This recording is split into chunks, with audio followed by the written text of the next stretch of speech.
If things aren't going to plan, it might just be time to hit that wildcard button. In today's video, I'm going to show you a 15-man wildcard team with Erling Haaland and a 15-man wildcard team without Erling Haaland. You can obviously do a huge amount with the money. But I hope you guys are well and you're enjoying a little mini FPL break during the FA Cup games.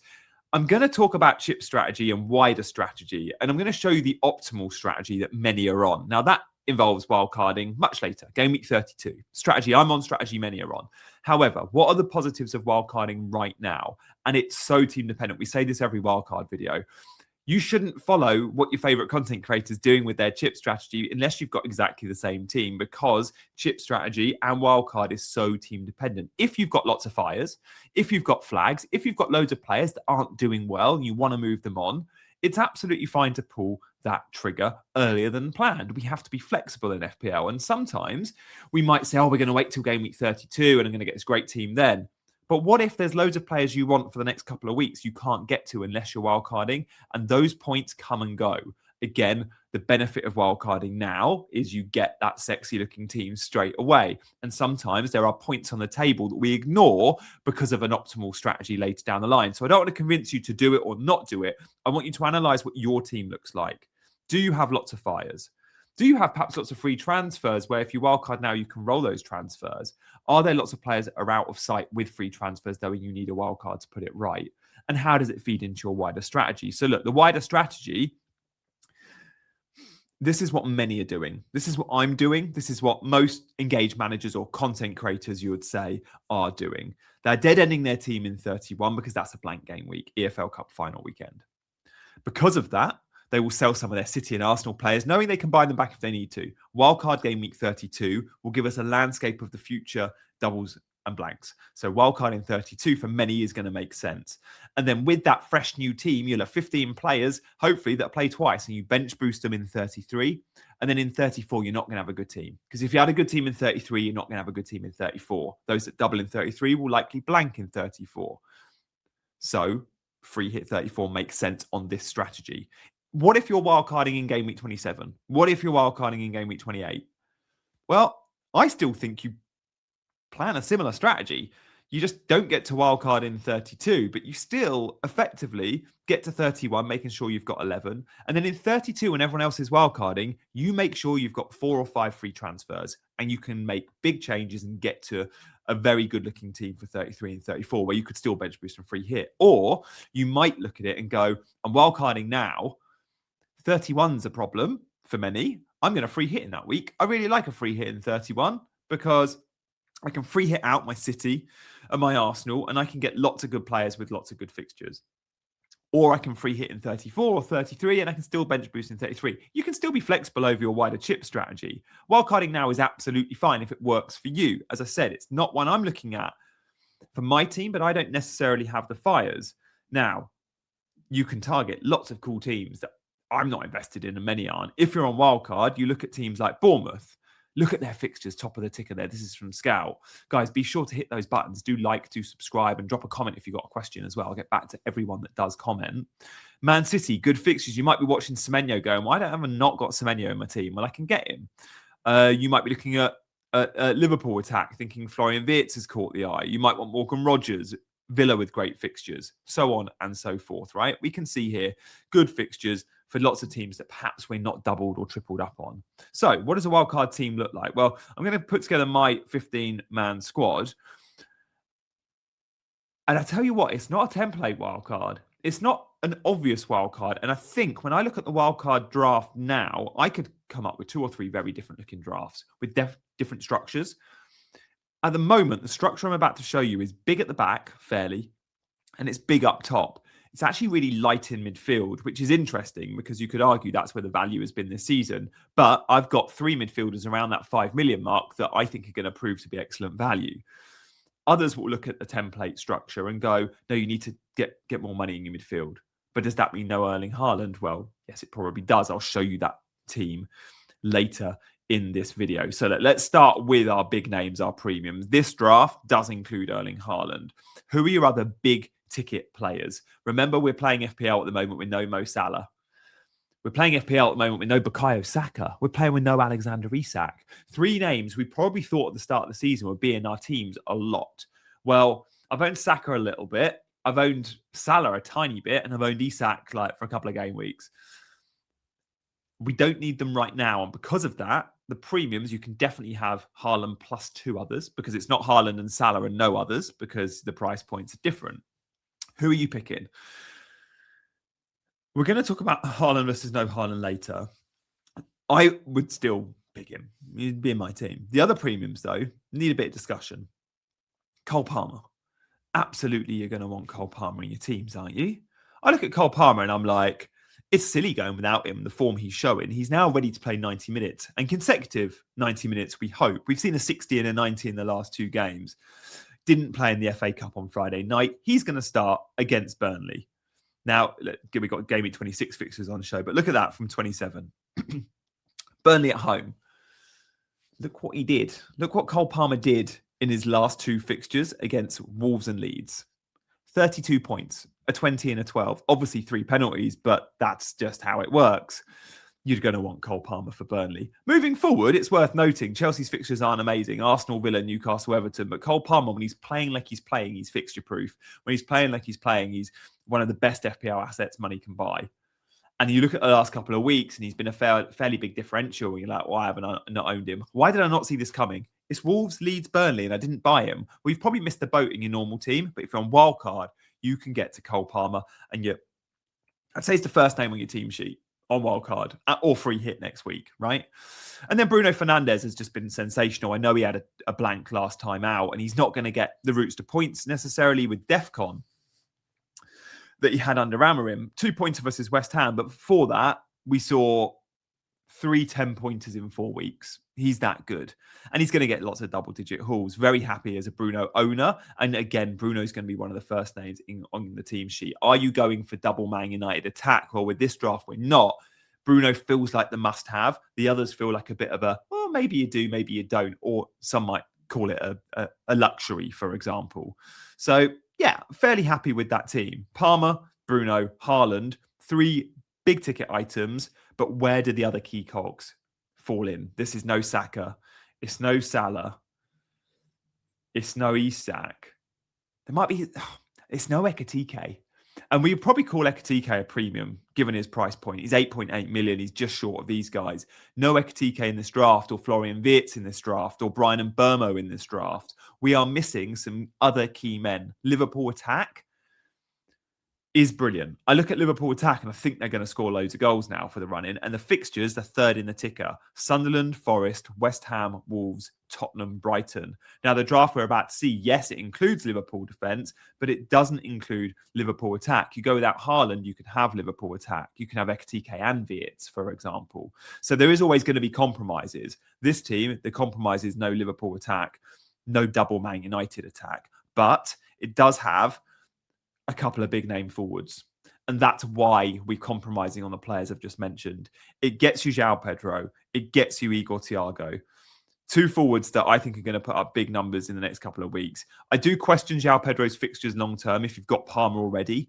I think if I was wildcarding, I'd go João Pedro, but probably with an option of maybe I offload him in the next couple of weeks. Or if he shows me something against Burnley, I just continue to start him. He's been sensational. Look at his recent points. 12, 10, 8, 10. That's phenomenal. And he goes on these runs. We saw it at the start of the season. We're seeing it again now. When he's hot, he's really hot. When he's cold, he's pretty cold. But 45% owned, he's killing my rank every time I don't have him. And then Igor Thiago has been blanking. And it's been great because I don't own him. And I feel like I've got away with one. Igor Thiago should have returned versus Arsenal.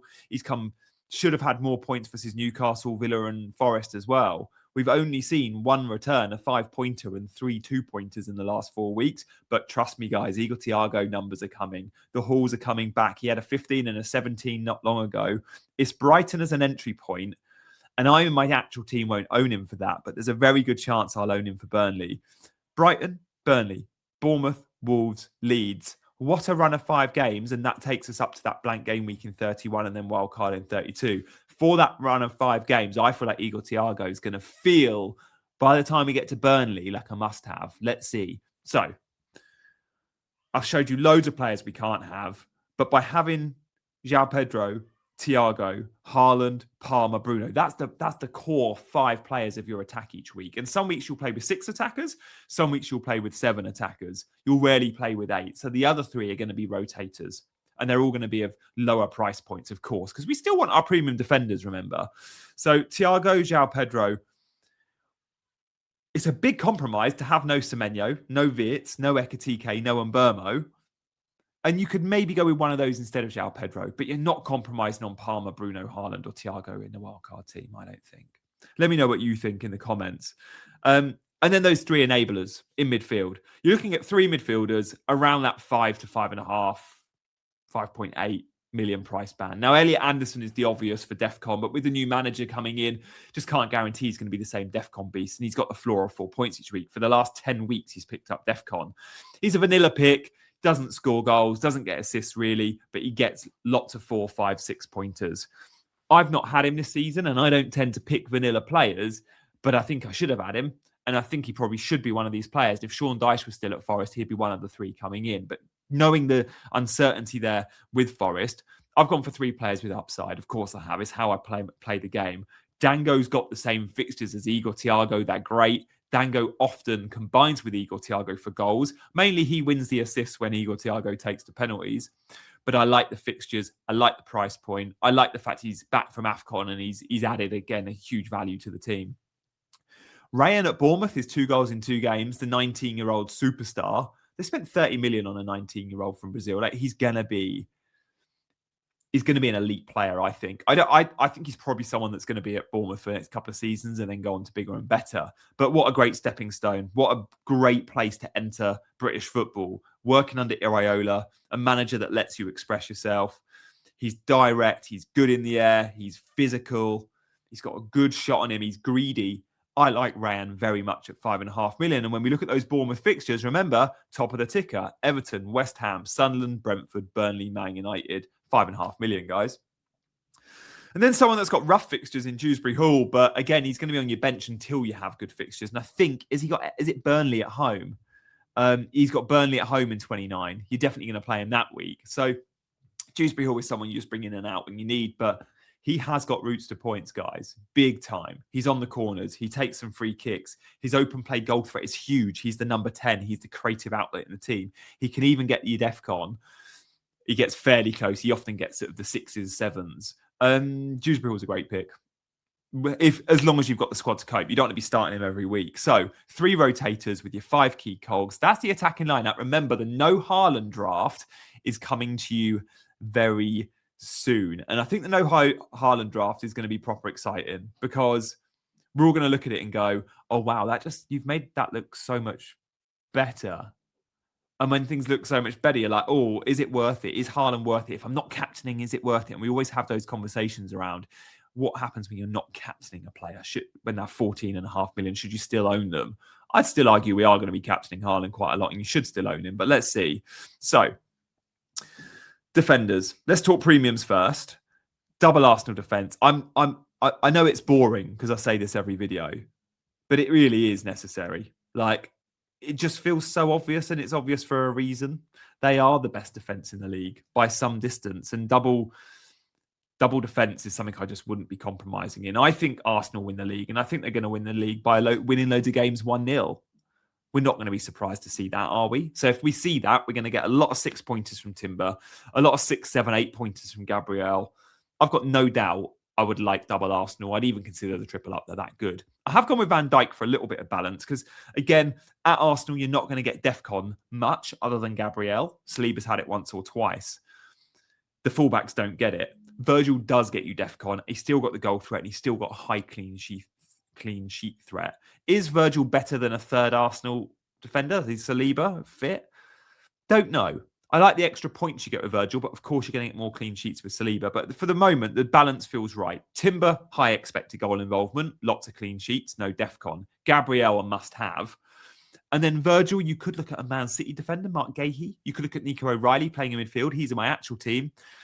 Or you go to Virgil. I think they're the 3 options. You stick within Arsenal and go to a third Arsenal defender. You go with Virgil and you cover Liverpool, but the routes to point Virgil has. Or you go to a Man City defender in Mark Gahey, Diaz, you could look at the fullbacks. O'Reilly playing in midfield, or you know, Nunes has been amazing at right back. You go for a little bit of the differential in Man City. I've gone Virgil. I think it's just because of the goal and the DEFCON threat that you don't get with the other players I've just mentioned. So you need some budget, guys. You're often going to play a back four, though. You will often play a back four, and you can when you've got Mukiele and Hill. DEFCON beasts. Not going to get a huge amount of clean sheets out of Hill, but your floor is 3-4 points every week, and he keeps getting assists, 2 assists in 3 weeks. DEFCON, 5 in the last 6? Unbelievable value, got the fixtures. But don't see Bournemouth fixtures and think they're going to get clean sheets, because they tend not to. Or when they do, they jam them. But I don't see many clean sheets, but I don't think that matters when you're spending 4 million. And then Mukiele, again with Sunderland, you're looking to play Mukiele, who I've had since game week 6 or 7 for the good home fixtures. Would I start him versus Fulham? Yes. Would I start him versus Brighton? Yes. On the road to Bournemouth and Newcastle? No, happy to bench him. On the road to Leeds? Depends on the rest of your squad.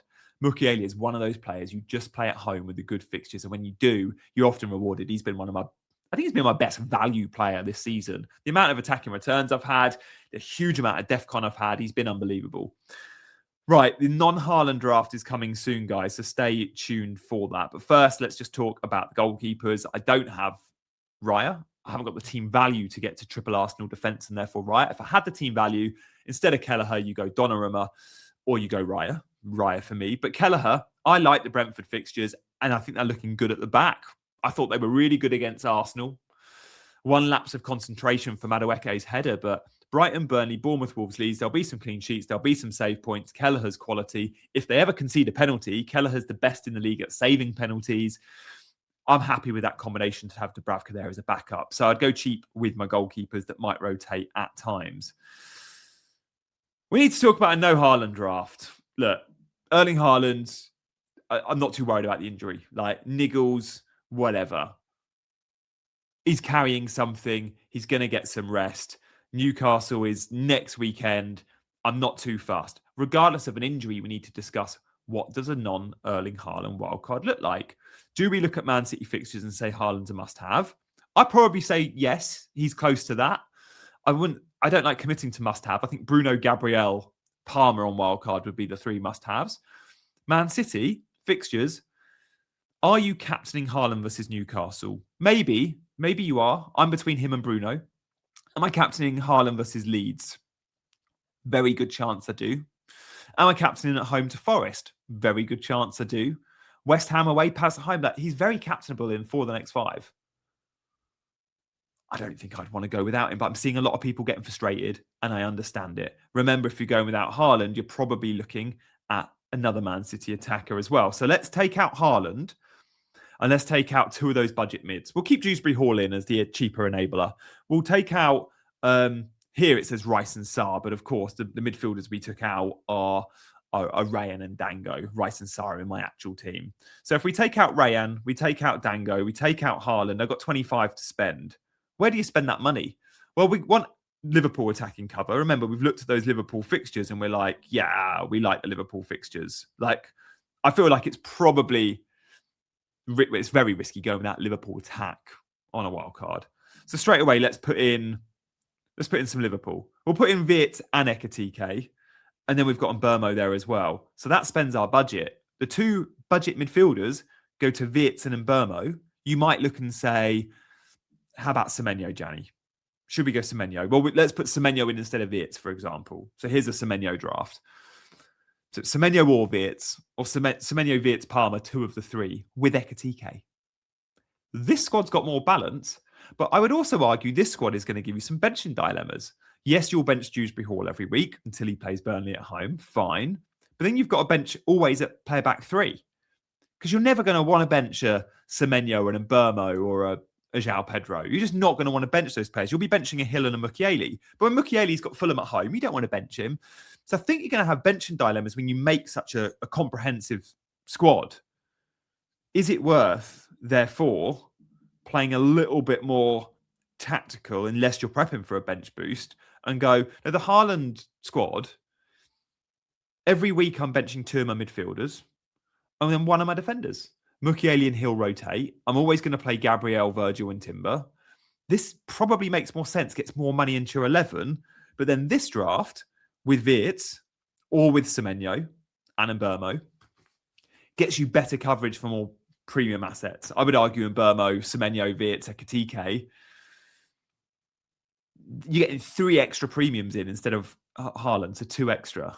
Is Haaland worth it? Well, for captaincy, I think he is, although you could back against Haaland with Semenyo captaincy for those City fixtures, couldn't you?